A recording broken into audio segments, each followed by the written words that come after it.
So everyone, and welcome to more How Good Are These Characters. We're going to continue with some Excel characters, some Magia characters, and one other character that was well recommended to me. But first off, we're going to start out with everyone's, actually no one's favorite tsundere. I guess maybe someone that like her that much.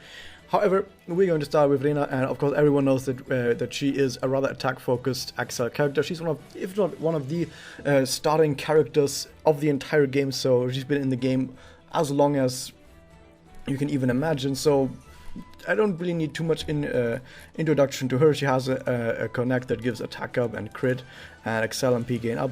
Pretty much standard stuff. Most people probably already know about this. Same with her Magia being a single target Magia that restores MP to herself and gives herself Excel MP gain up, which is really nice for herself, but yeah. So the reason I just jumped over that very quickly is, like I said, because she's a very old character. Most people already know everything about her. However, let's actually get into her spirit enhancement. That's why we are here, right? So we're going to look at her spirit enhancement, and what we see is, of course, since she is a Magia character, she gets a Magia seal chance.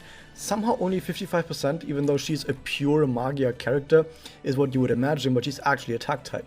Which actually is kind of weird, because I've been playing this game for like 3 years, and it took me 2 years to realize that she's not actually a Magia type, even though she's an Excel gorilla, and you would expect her to be a lot basically focused on her Magia, because her connect gives MP gain up and her Magia gives NP gain up and MP restore, which makes it sound like she's a Magia character, but she isn't.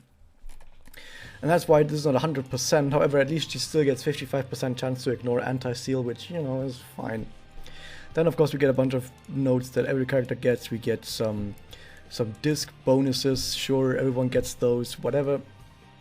What are the actual important things that she gets? Now, because she's an attack character and not a Magia character, she also gets the crit evade and anti-evade on top of that. But because she's also kind of a Magia character, she also gets more Magia damage up, even 2 notes of that. So we can kind of see that she's a mishmash of regular attacker and Magia character, which is fine, which is totally fine. But there is one special thing that she does get passively, which is MP gauge increased on battle start.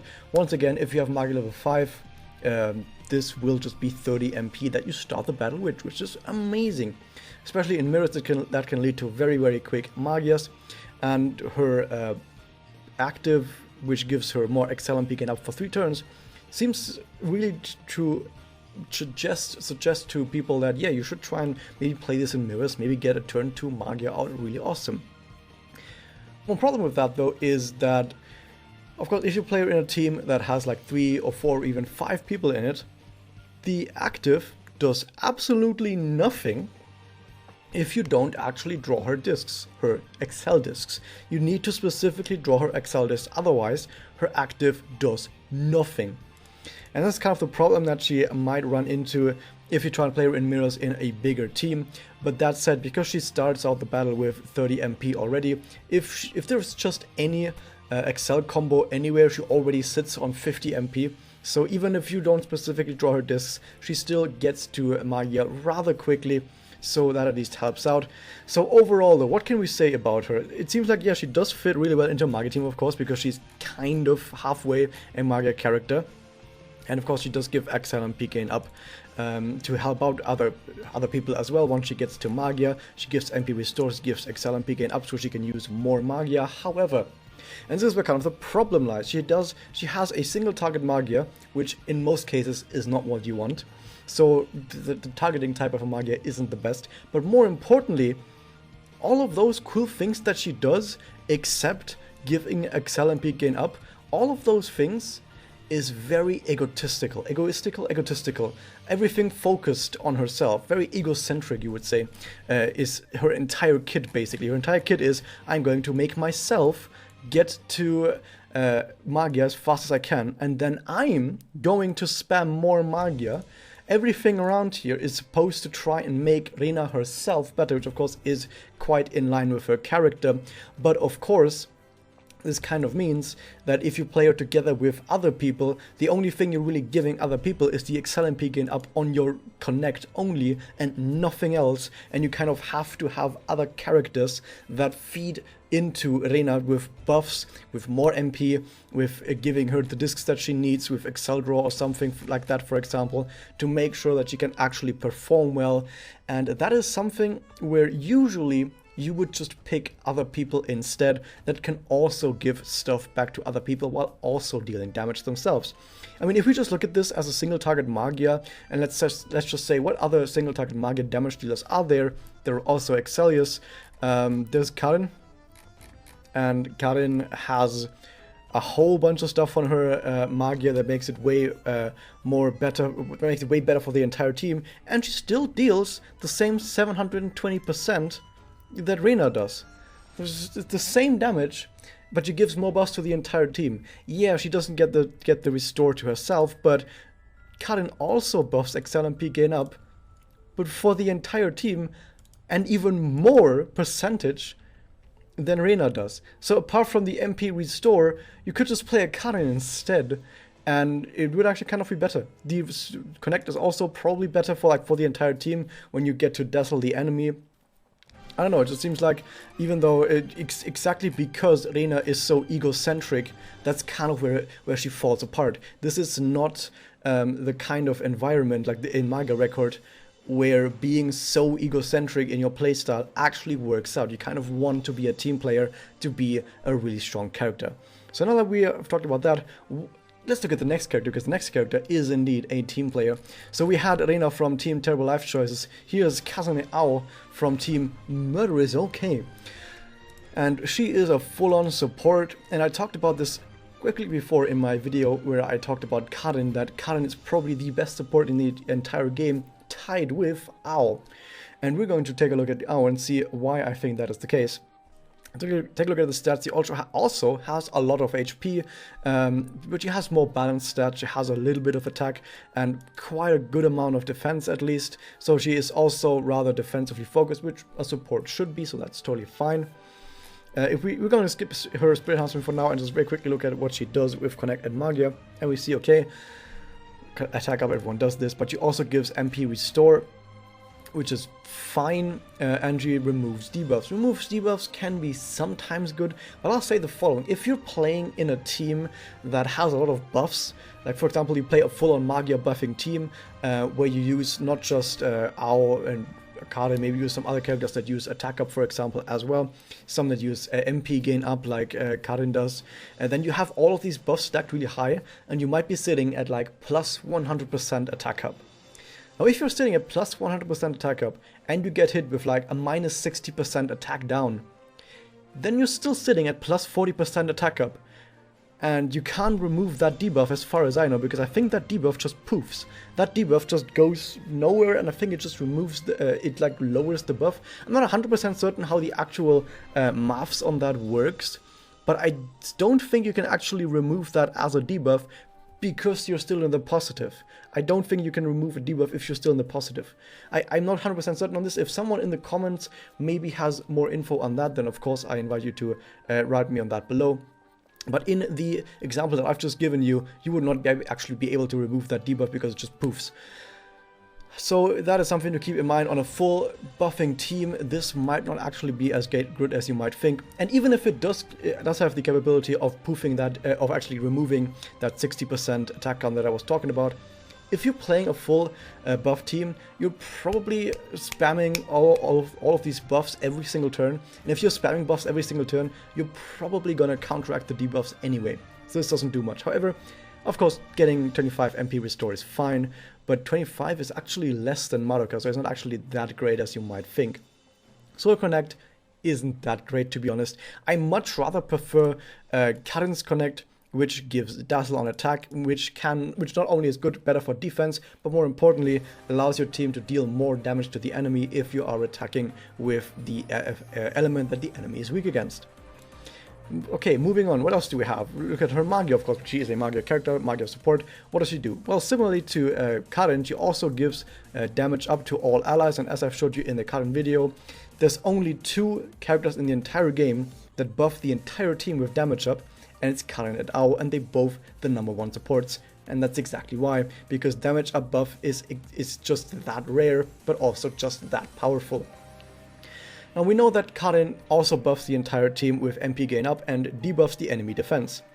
Now, what does Ao do in that sense? She actually removes buffs and removes granted effects. And the reason why that is actually really fucking good is because otherwise there's not actually many ways of removing enemy buffs, and especially not granted effects. So of course, if you're debuffing enemy defense, for example, with Karin, then maybe you don't need to remove enemy defense buffs because you're already debuffing their defense really hard anyway. That's not really something that is important. Maybe if the enemy is buffing themselves with a lot of attack up and damage up, they might try to kill you. But even that shouldn't really happen too much if you keep debuffing the enemy with like general debuffs and also buffing yourself with general buffs, because there's probably some defensive buffs in there as well. Like some supports would probably give damage cut to the entire team, like for example Madoka does. But more importantly, we're going to talk about the remove granted effect, because if the enemy gives themselves damage increase, or more importantly damage cut, there's not really any way of getting rid of enemy damage cut, and the only thing you can hope for is that maybe some of your characters just have somehow ignored damage cut, which I think so far I've only seen one character that has that. One is Momoko, which no one plays, and 2 is Madoka, but it's Madoka, she deals no damage. So what ways are there of getting around damage cut? So damage cut really is one of the biggest ways that your damage gets reduced without you being able to do anything about it.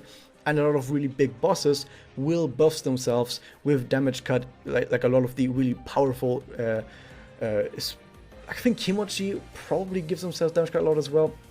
So how do you get rid of it?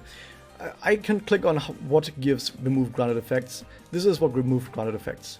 This is the entire page of what can remove granted effects. It's only these 3 Magia. And guess what? Nemu and Hanekawa both don't have Spirit Enhancement right now. Meaning that Ao is the only currently viable character that can remove granted effects from enemies. By the way, in case you're wondering, granted effects is the yellow icons. Everything that has a yellow icon on it is a granted effect. That is, for example, evade, that is crit, that is counter, that is damage cut, that is damage increase. Those are all the yellow effects, and those are granted effects. But since that's right here, it can't remove it from passive memoria. If you're fighting a boss, bosses don't have passive memoria in that sense, so at least as far as I know. Yeah, I think so, at least. The bosses don't count as having passive memoria. So anyway, that makes Ao really fucking good. And that is one of the main reasons why Ao is seen as one of these really strong supports. And some people will say, no, Ao is a better support than Karin because she can do that. But also, for a second reason, there's a second reason why some people prefer her over Karin, which is her personal. Her personal actually has, yeah, it's the game of life, by the way. Her personal actually has some really interesting uses. It has attribute draw, which means that if you use this on Ao, it will draw Aqua discs. And if Ao is the only Aqua type character on your team, it will draw all of Ao's discs, which means a guaranteed Puella combo, a guaranteed connect gets loaded up for the next turn, and because she's an Excel Gorilla, it's a guaranteed Excel combo. So just by using her personal, you guarantee yourself a Puella Excel combo that gives you connect for next turn, and it's actually amazing. And that is one of the main reasons why she's seen so in such a positive light, because you can, if you're playing against Kimochi, if you're fighting against Kimochi, you kind of want to have really strong turns, and if you draw terrible discs, well, guess what, you're not going to have a good turn. However, if you get a terrible turn, you just press her personal, and if she's the only water character on your team, yeah, amazing, you've just won the game basically, and that is why Ao is seen in such a favorable light, because her personal is actually absurdly strong. Looking over her Spirit Enhancement is actually not that important, to be honest. She has the regular notes, Magia up, MP up, some disc bonuses. We've basically seen everything, some crit. Yeah, we know all about this. What is the important stuff? The actual important stuff here is that, interesting enough, she has some damage cut, which makes her a bit more tanky than other supports. Like Karin, I don't think Karin has damage cut in there. She also has 100% anti-Magia seal, which you kind of expect from a character who's so focused on Magia. But also she has 15% chance of skill quicken, which makes her personal sometimes be usable more often. It has an 8-turn cooldown, which usually you don't get to play twice against a Kimochi, which is 6 turns. However, if you use it turn 1 and you get a bit lucky with skill quicken, you might be able to use it a second time on the final turn. Or if you get even more lucky, you get to use it on the turn before the final turn for even more awesome stuff. The fact that this chance even exists is actually really awesome. Her active is actually also somewhat similar to Kaden's active, where it just gives the enemy a defense down. However, it's less defense down, but over 3 turns, and it gives a bonus defense down if the attacker is Aqua. So basically the enemy will just get 2 defense downs, but one of those defense downs will only come into play, like will only be active if you are currently attacking with an Aqua type character. Most of the time won't really matter much, because most of the time the only Aqua type character on your team will be Ao to get that life-changing game, to draw your Ao discs, and Ao herself doesn't do that much damage. This actually comes into play much, so don't worry about this. It's just a 3-turn 15% defense down, which is fine, but also nothing special. So similarly to Kaden, her Spirit Enhancement isn't that great, but her pure support capabilities are that awesome, and also her personal, that she's, like I said, the top support alongside Kaden. Awesome. Now that we've talked about really important and useful characters, let's talk about very quickly about Shigure. She's not that great. She's also a support type, but we're going to very quickly see that her support isn't actually that great. Her stats are very similar to ours actually. It's like a little bit less attack but more defense and really good HP. Her connect gives attack up and crit, which is similarly to what we saw with Rena, and there's a bunch of other characters that have a similar connect to this. So this is just it's pretty good for damage, at least if you're not using Magia, because Magia cannot crit. So just for regular discs, this is alright. Skill seal on attack doesn't do much, apart from some very specific EX challenge quests where it might be important. Once again, very situational, but overall this connect is good, but not really great. So, but since she's a support, then she must have some really awesome support to her. So her connect is only good, so it must be her Magia. That's really awesome, right? What does it do? Magia damage down. Okay, so Magia damage down is actually extremely terrible on a single target Magia. Why? The only enemies in the game that can use Magia are enemy magical girls. Enemy magical girls usually come together with other magical girls and usually don't have that much HP compared to big bosses. Because of that, we look at this and we see it's a single target Magia. Guess what? Single target Magia on characters that deal some sort of damage are usually supposed to either completely kill enemy magical girls or severely cripple them. And if you're dealing that much damage to an enemy, what use is the Magia damage down if they're close to death anyway? What about the attack down though? So let's say you're attacking a bigger boss, a boss that doesn't just die or get crippled by a single target Magia, and then you're giving them an attack down, 30% for 3 turns. That's fine. Can we compare that to other people who have something similar? Let's take a look. Look at that. It's a 4-star character, Hasuke. She does. Is it more defense down? What it is? It's okay. It's more attack down, 7% more attack down against all enemies, not just one, all enemies. And it also curses all enemies. This is a better support Magia on someone who is a 4-star character. What about Haruka? She's also a 4-star character. Let's look at what she has apart from 2 big assets. She has also attack down to 1 single target, but it's a bigger attack down, but she also gives herself damage cut and provoke to really make sure you protect the team. Awesome, so this is a better Magia to protect the entire team, a better support Magia on a 4-star character. Here's another 4-star character. And a lot of people are going like, oh my god, her eyes. Get over her eyes, guys. Her story is actually really good. She's actually one of my favorite Arc 2 characters just because her story is actually this good. I'm not even memeing. I've made a video about it. Not specifically her. It's the lore summary video, the catching up video about I'll Keep Waving at You. That's her story. It's actually really good. It's actually really good. You should definitely watch it. But what does she have? Also a single target. But look at that. It's way more attack down, and she even buffs the entire team. All of these people have way better support Magias, and they're 4-star, like, capped at 4-star characters. Maybe her spirit enhancement is good. What does it do? Nothing special, nothing special, nothing special, nothing special. That's skill quick, that's fine. Oh, look at that. Start with 30 MP. That's fine, but her Magia is terrible, so what does it matter? And she can buff herself with a buff that isn't actually that great and does barely anything. I'm sorry, Shigure. I didn't tell you where she's from yet. Shigure is from Team Incompetence. Hope you guys enjoyed this, and I'll see you guys next time.